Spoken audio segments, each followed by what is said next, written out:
Hockey season is finally upon us, and I think everybody knows in the gaming world what that means. NHL is finally out. We're looking at NHL 25 this year from EA Sports. This is going to be the first NHL game that has been exclusively developed on the next-gen console, so if you've got one of the older generation's consoles, this game will not be available to you unless you upgrade. But before you do that, you might want to hear this review. I'm going to give this one a 6 out of 10, and unfortunately, we are rolling into the same things we see every year with these sports games. We're just looking at the same type of things rebranded, some new features, but honestly, sometimes these games just feel like live service games that are getting updates. But to get more in on this score, let's jump right into it. One of the biggest changes I noticed this year, because being developed on the next-gen consoles only, was presentation and looks. This game looks beautiful. The players on ice look fantastic. We are getting players that look like real NHL players. In games past, that hasn't been the case, so it's nice to actually see that on the new next-gen consoles we are going to get something a little truer to what we see on TV, especially as that product is that what we see now in a video game. So for EA Sports, it's nice to see that step up graphically has really happened, and you do notice it. The presentation really changed last year in NHL 24, and you see it continuing to develop here in NHL 25. It's a very nice thing to see.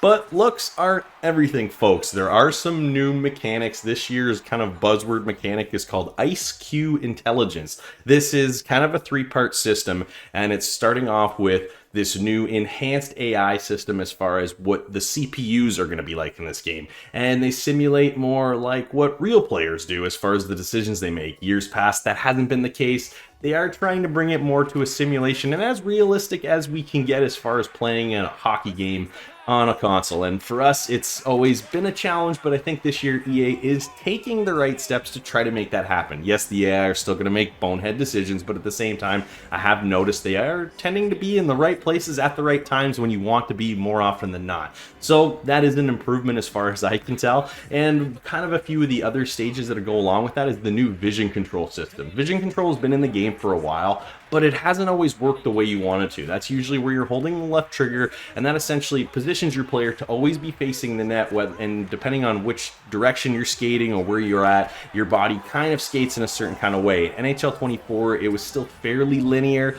but here with the new engine, we are supposed to get kind of, with a bunch of new animations, something a little more realistic to what you would see players doing on the ice. And I can actually say that we are starting to see a lot more smoother skating. I did notice overall the skating feels a little slower, but I think that is part because of what you kind of see as all the different types of animations that are happening on the ice. So things are starting to look more like a hockey game you would watch on TV when you're playing the game yourself. So I do like to see those new animations and some of the new mechanics coming in. And for me, that was one of the bigger things here, is that they had all these new animations on top of this vision control system and this new AI. So this whole Ice-Q, as much of a buzzword as it is this year, it is something that actually has changed and made some improvements. So that's honestly where this game is getting the most points for me. But everything else, guys, it is the same game. If you paid $70, $80 for NHL 24, I don't know if you're going to want to pay $70, $80 for NHL 25.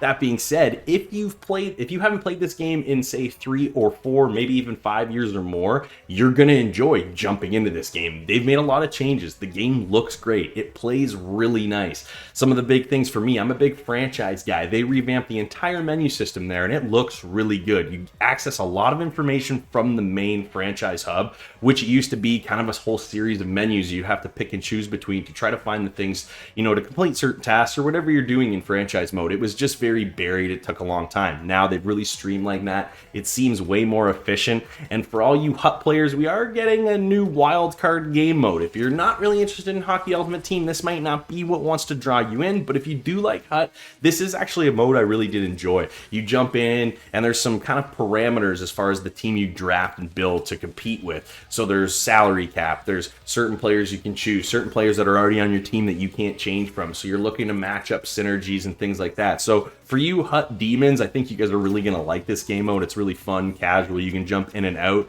And the nice thing is between all the game modes, we kind of have one big combined battle pass now. So it's shared progression. As you progress through the different game modes and unlock different packs through this battle pass, you're actually going to get things for each of the game modes, which is really nice because it used to kind of always be before everything had its own objectives. And now the fact that you might always have to play a little bit of Hut, and you might play a little bit of World of Shell and a little bit of franchise mode, but you are going to be working towards progressing the same type of objectives and unlocks through this battle pass, which I actually thought was really nice. It's a really streamlined way to kind of bring all the modes together, which I think works really well. But at the same time, it's not a huge change here, guys. All the game modes feel the same. Be a Pro is still Be a Pro. There has been absolutely nothing new there. It's still boring text bubbles after boring text bubbles. World of Shell has added new events, but outside of that, we are looking at the same things there. Again, the menu systems in these modes have also changed, but they were never really a problem before like franchise was. Honestly, what I'm saying is this 6 out of 10 is just making it a 6 out of 10. I would like to grade it lower, but I think this game is still a good time. And like I said, if you haven't been in it for a while, you're really going to enjoy this jumping back in. But if you bought NHL 24, I wouldn't spend the money on NHL 25. Reception is also about the pass itself here, James. And when you have a great pass, you're able to handle it. You can get it off quickly.